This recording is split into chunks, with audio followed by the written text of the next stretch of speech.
오늘은 갈라디아서 3장 15절부터입니다. 갈라디아서는 갈라디아 지방에 복음의 본질을 전하기 위해서 쓴 서신서라고 전해드렸어요. 그래서 자유와 율법을 넘어선 복음을 줬는데 계속 율법으로 회귀하려고 혹은 그것으로 그렇게 잘못 가르치는 사람들에 대해서 반대하는 입장에서 썼다고 그랬습니다. 15절 보니까 형제들아 내가 사람의 예대로 말하노니 사람의 언약이라도 폐하거나 하지 못한다. 이 말은 뭡니까? 사람의 약속도 쉽게 폐기하지 못하는데 하나님께서 주신 언약은 얼마나 귀중한 것이냐, 이 이야기를 하는 거죠.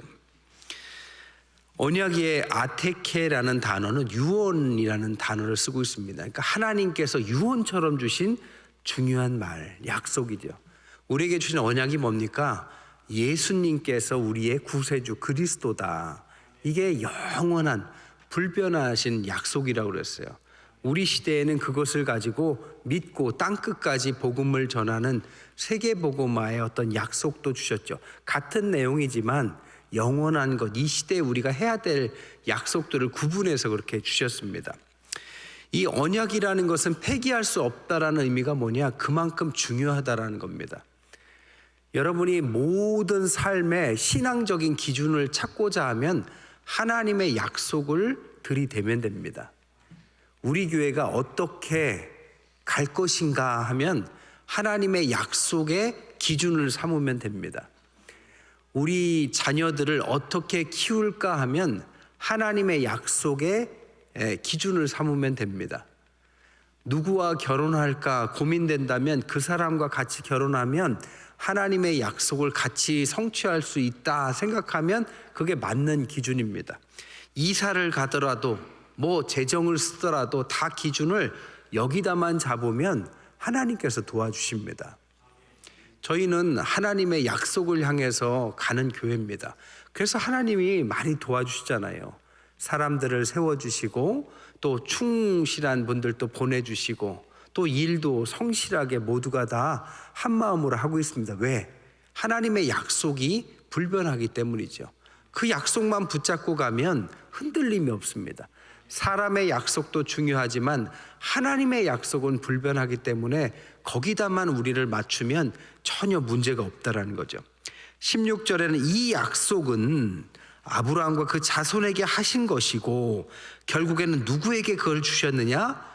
영원하신 약속이신 그리스도 예수께서 바로 그 약속, 언약의 주인공이시다라는 것을 말하고 있습니다.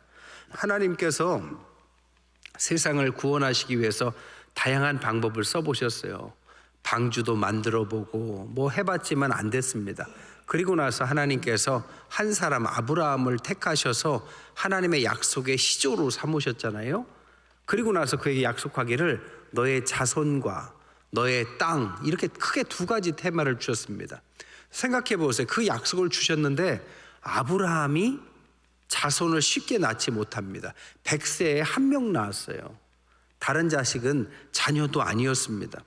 또한 그 이삭은 또 에서와 야곱을 낳고 갈등 관계로 키웁니다. 그래도 하나님의 약속은 흘러가죠.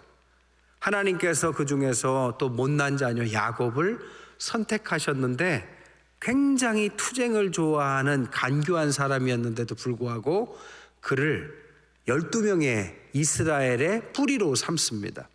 그 12명 중에서 요셉을 먼저 가나안이 애굽에서 준비시키기 위해서 애굽의 총리로 보내잖아요. 그리고 나서 70명의 가족이 가서 430년간 거기 살면서 하나의 가족이 민족을 이루게 만드시고 그리고 나서 약속의 땅 가나안을 주시고 거기에 들어가셔서 지금 여기까지 온 것입니다. 그러니까 하나님이 주시마하신 자녀와 땅의 약속을 속도가 느렸지만 다 이루셨다라는 거죠. 그것은 그 사람들이 훌륭한 사람들이었기 때문에라기보다는 하나님의 약속이 불변하지 않기 때문에 그 일이 지속됐고 결국에는 그 지파 그 속에서 이스라엘 거기에서 그리스도 예수께서 태어나셨다라는 것입니다. 그러니까 약속은 이루어진다. 이 이야기를 말씀하는 거죠. 하나님의 백성은 하나님의 약속 가운데 사는 겁니다. 그것이 하나님의 은혜의 본질입니다. 그러니까 내가 뭔가 자꾸 나서기보다는 하나님의 은혜가 먼저 크게 보여야 내가 가는 것에 대한 확신이 생기는 거죠. 그리고 17절에는 430년 애굽에 종살이 하는 걸 말하고 그 이후에 출애굽해서 모세를 통해서 율법, 말씀을 주시죠. 그러니까 율법은 이후에 하나님의 약속 이후에 나왔기 때문에 이 율법이라는 것은 일시적인 것이지 지금 우리가 그렇게 철저히 지켜야 된다라고 믿고 있지만 사실은 하나님의 언약이 먼저였다라는 것을 말하고 있는 것입니다. 그리고 18절에 보니까 만일 그 유업이 율법에서 난 것이면 약속에서 난 것이 아닌데 그러나 하나님의 약속으로 말미암아 아브라함에게 주신 것이다. 그러니까 그 약속은 하나님께서 하나님으로부터 주신 약속이다라는 것을 말하죠. 이 언약에서 나온 이 약속, 그 출처는 하나님이다라는 것을 다시 한번 말하는 것입니다. 우리가 자꾸 넘어져요. 자꾸 부족합니다. 한 사람의 인생을 봐도 신앙인으로 서기까지 얼마나 많은 흔들림이 있습니까?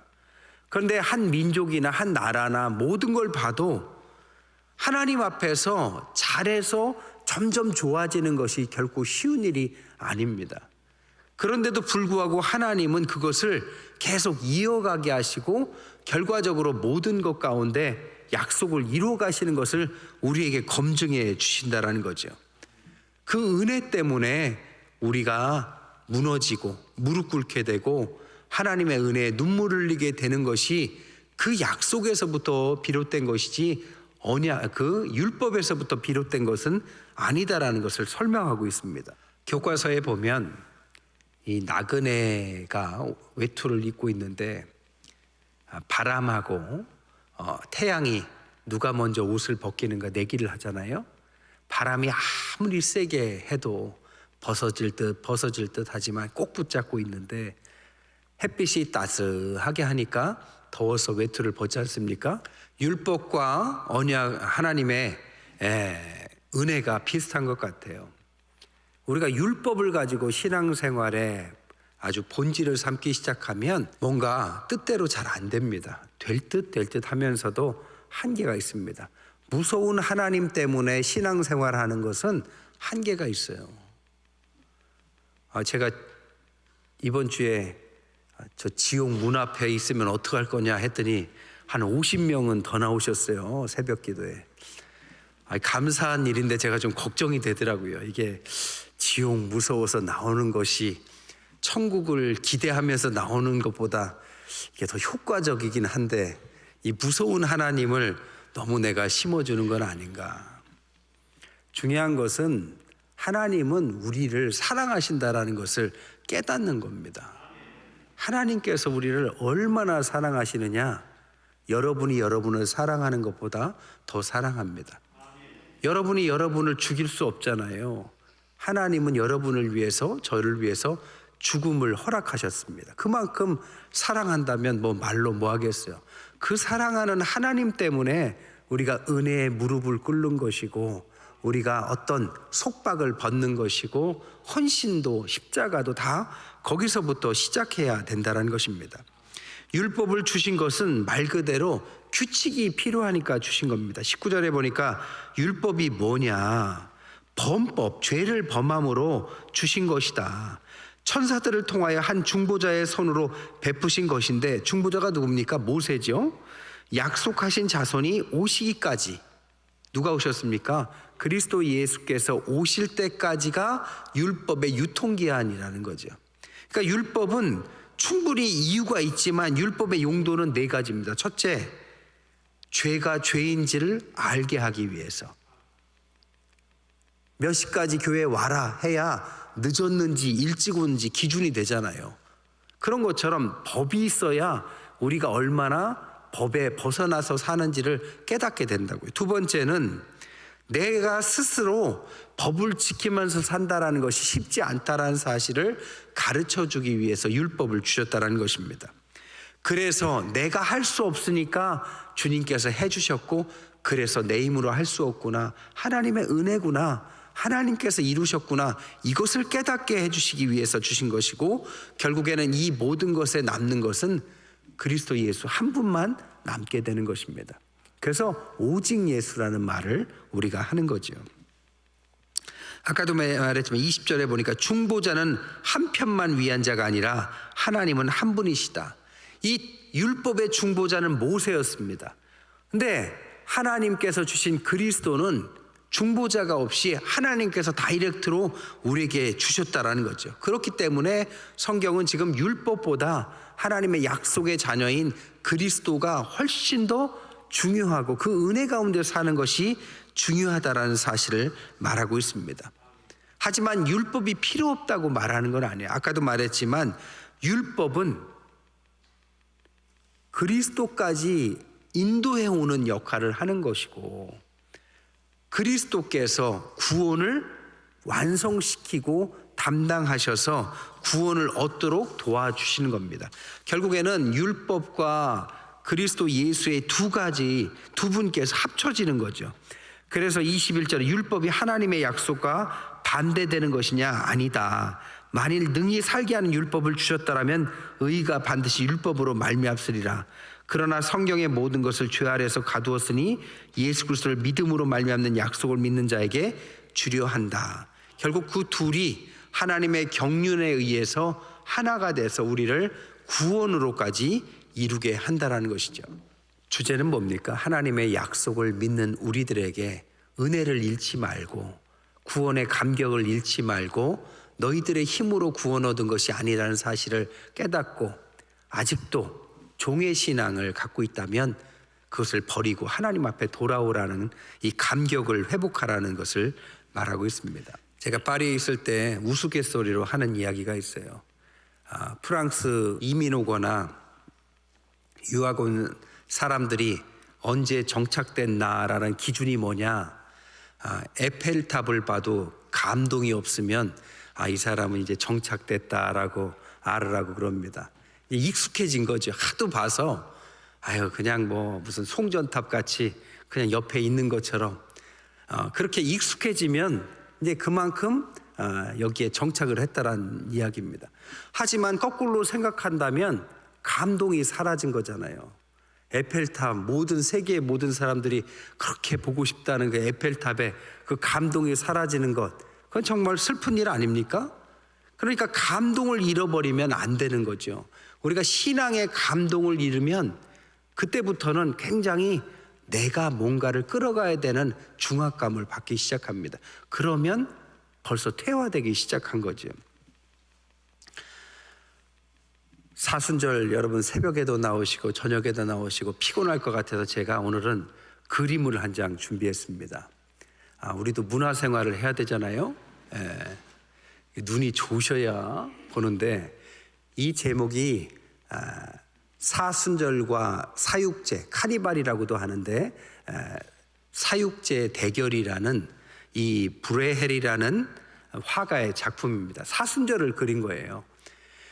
여러분 아세요? 사순절에 대해 사순절은 가톨릭이 철저히 지켜왔어요. 종교개혁이 일어나고 나니까 사순절을 가톨릭이 열심히 지켰으니까 반대로 우리는 지키지 말자 하는 개신교 그룹이 많았습니다. 그래서 오늘날 약간 보수적인 교단, 합동 측이나 이런 데는 사순절을 그렇게 중요하게 생각하지 않습니다. 근데 감리교나 우리 교단 같은 경우에는 사순절을 잘 지키려고 해요. 성공회도 마찬가지고. 사순절이 뭡니까? 말 그대로 그리스도 예수님의 고난을 생각하면서 경건 생활을 하고 그 예수님의 고난에 동참하려고 애쓰는 40일의 기간이에요. 그런데 이 사순절의 이것이 카톨릭과 개신교로 넘어가는 그 여짐에서 이 화가가 볼 때는 사람들이 사순절을 너무 형식적으로 율법적으로 지키는 것을 그림으로 표현한 것입니다. 보여주세요. 이제 설명하려고 그러는데 없애면 어떡해? 그림을 가만히 보시면 제일 이제 잘 찾으셔야 돼요. 눈을 크게 뜨십시오. 전 안 보여서 조그만 그림을 갖고 왔는데요. 제일 가운데 보면 광대가 하나 나와요. 그죠? 보이십니까? 그 광대 앞에 수녀가 있고 또 갈색 모자를 쓴 사람이 있습니다. 이 갈색 모자를 쓴 사람은 그 당시에 루터교 목사의 복장입니다.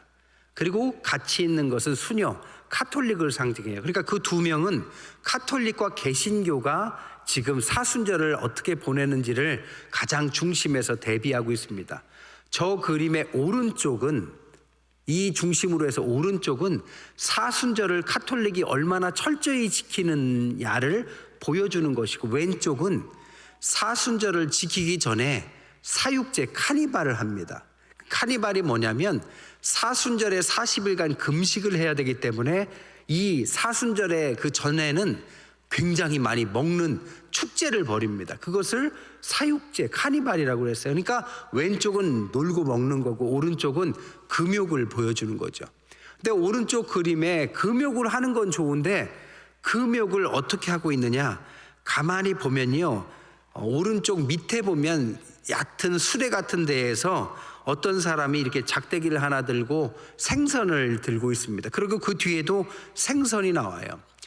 사순절 기간에는 금식, 고기를 못 먹게 했어요. 그래서 그 당시에는 생선을 먹었습니다. 그래서 생선을 들고 있는 거죠. 그리고 가만히 자세히 보면 거기에 프리첼이 나옵니다. 프리첼 아세요? 이렇게 안경 모양으로 생긴 과자, 빵 같은 거 있잖아요. 그게 무슨 의미냐? 기도하는 모습입니다. 손을 이렇게 X로 하면 안경 모양의 프리첼 모양이 돼요. 그래서 빵이나 고기를 못 먹고 프리첼과 같은 모양의 이렇게 기도하고 금식하는 모양의 과자를 먹는 것을 표현하고 있습니다. 그리고 오른쪽 제일 밑에 보면 가난한 거지 과부에게 구제를 해요. 근데 구제하는 사람이 가만히 보면 두 사람입니다. 근데 한 사람은 구제를 하는데 한 사람은 그 사람이 얼마를 주는지를 쳐다보고 있어요. 그러니까 진심으로 도와준 게 아니라 하긴 해야 됐는데 다른 사람은 얼마 하는가, 이것을 풍자적으로 옆에서 지켜보는 모습을 보여줍니다. 그리고 나서 여러 모양은 하나하나 의미가 있지만 시간 관계상 넘어가고요. 왼쪽으로 가면 이제는 사순절에 굶어야 되기 때문에 그 전에 폭식을 하는 겁니다. 다이어트 시작하기 전에 좀 먹어두잖아요. 그런 것처럼 사육제 때는 지나치게 먹는 모습을 보여줍니다. 그래서 좌측 중앙 밑에 보면 어떤 드럼통 같은 술통이죠. 술을 마시고 그 위에 뚱뚱한 그만큼 많이 먹는 사람이 꼬챙이에 고기를 들고 먹는 모습이 나옵니다. 그것이 탐욕스러운 것을 말해요. 많은 이야기들이 그 안에 있으니까요, 집에 가셔서 천천히 한번 찾아보세요. 브레셀의 오스트리아 작품입니다. 사순절과 사육제의 대결이라는 작품입니다. 그런데 여기서 말하는 것은 뭡니까? 카톨릭이 사순절을 율법적으로 지키거나 또한 사순절은 지키지 말아야 된다고 그냥 그것은 전혀 필요 없다고 생각하는 개신교이들이거나 둘 다 잘못됐다라는 걸 말하는 거죠. 지킬 수도 안 지킬 수도 있지만 그 본질은 그리스도의 고난에 통찰하라는 그 본질을 찾아야지, 껍데기만 붙잡고 있거나 아니면 껍데기조차 거부하는 사람이라면 그것이 무슨 신앙의 본질을 찾고 있느냐를, 이 작가는 개신교 화가입니다. 이 브레헬이라는 작가가 여러 풍자 그림을 그렸는데 아주 대표적인 그림 중에 하나입니다. 됐습니다. 교회에 오면 교양이 쌓여갑니다. 여러분, 신앙은 하나님 앞에 집중하는 겁니다. 하나님은 한마디로 말하면 우리를 사랑하시는 분입니다. 이 사랑하시는 하나님을 우리가 오해하기 시작하면 한도 끝도 없이 오해를 해요. 하나님을 너무 우습게 생각하면 한도 끝도 없이 천대합니다. 그러니까 하나님은 그렇게 천대받을 분도, 그렇게 무서워할 분도 아니에요. 하나님이 누구시냐를 가만히 이해하는 것이 복음인데, 이 복음을 우리가 잘못 배웠거나 잘못 가르쳤거나 잘못 경험적으로 배웠거나 아니면 다른 종교들의 어떤 심성으로 열심히 믿으면 되겠지라는 내 나름대로의 복음의 방식으로 접하기 시작하면 가장 좋은 분의 사랑을 왜곡된 사랑으로 받기 시작하는 게 대표적으로 율법이다라는 것을 여전히 말하고 있습니다. 말씀을 정리할게요. 주님을 따라가는 것은 그 형태를 따라가는 게 아닙니다. 주님을 따라가고 십자가를 진다고 내가 대단하게 생각한다면 여러분 그거 하지 마십시오. 사순절이라고 엉뚱하게 생각하면서 껍데기만 뭐 이것저것 안 먹고 뭐 그런다고 신앙이 좋은 게 아니에요. 주님께서 나를 위해서 얼마나 헌신하셨느냐, 그 마음에, 애틋한 마음에 주님의 고난에 동참하고 어려운 사람 돌보고 그리고 함께 기도하면서 함께 중보하면서 사순절을 보내는 것이 복음을 아는 사람들입니다. 여러분, 신앙은 자꾸 드러내면 안 됩니다. 자랑할 것이 있어도 자랑하지 마십시오. 의가 드러날 행동이라고 자꾸 의가 드러나려고 한다면 안 하는 것보다 못할 수도 있습니다. 심지어 아무 일에도 자신의 의를 드러내는 영광에 도취된다면 그것은 하는 것보다 안 하는 게 더 유익이 될 수도 있다는 거죠. 왜냐? 그것이 훈장이 돼서 나중에는 하나님을 다 가리는 도구가 될 수도 있으니까요. 이 말은 의미가 뭘까요? 하나님의 은혜가 드러나도록 한 발 물러서라는 겁니다. 항상 하나님의 은혜의 장중에서 일을 해야 되고 무슨 일을 하더라도 하나님이 주신 힘으로 하고 하나님이 주신 은혜만큼 하고 하나님이 주신 열심으로 하고 하나님이 주신 기쁨을 받아갖고 해야지 이것을 오버해서 많이 하겠다고 한다고 더 훌륭한 일을 하는 것이 아니고 오히려 그것이 정말 있었던 은혜마저 털어버리게 만드는 위험성이 있다는 것입니다. 여러분, 은혜 가운데 거하십시오. 은혜 가운데 거하셔서 율법의 저주에 걸리지 마시고 복음의 그 빛나는 은혜 가운데 살아가시고 사순절을 지옥이 두려워서가 아니라 천국을 대망해서 하나님의 은혜를 찾아가시는 저와 여러분 되시기를 주님의 이름으로 간절히 축원드립니다. 기도하겠습니다. 무명으로 10회 김지영 고사님 10회 1조 드리셨고 선교 헌금, 건축 헌금, 목자 헌금 드리셨습니다. 하나님, 우리에게 주님과 동행할 수 있는 사순절 주심을 감사드립니다. 하나님, 우리에게 주님께서 사랑하시고 은혜를 베푸시고 정말 말로 형용하기도 힘든 많은 일들을 우리에게 허락하심에도 불구하고 우리가 하나님의 약속에서 혹은 다른 여러 가지에서 하나님 멀어지고 있는지 우리를 돌아보고 다시 그 자리에서 하나님의 영광을 돌리며 은혜 충만한 우리 태평교회와 우리 사랑하는 성도들 되게 하여 주옵소서. 육신적으로 건강을 지켜주시고 체력적으로 약해지지 않도록 도와주시고 사순절 기쁨으로 함께 기도하며 찬양하며 하나님 앞에서 더 한마음으로 나아가는 우리 사랑하는 모든 성도들 되게 하여 주옵소서. 하나님 앞에서 사순절에 우리의 약속들을 믿고 가는데 하나님, 우리에게 염려와 걱정과 불안들도 있습니다. 하나님 아시지 않습니까? 하나님, 사순절 기간 동안에 주님 작정하고 기도하는 그 기도에 하나님 응답하여 주옵소서. 하나님, 말씀 가운데서 응답받았다라는 기쁨의 환호와 간증이 넘치는 우리 교회 되게 하여 주옵소서. 예수 그리스도의 이름으로 축복하며 기도드립니다. 아멘.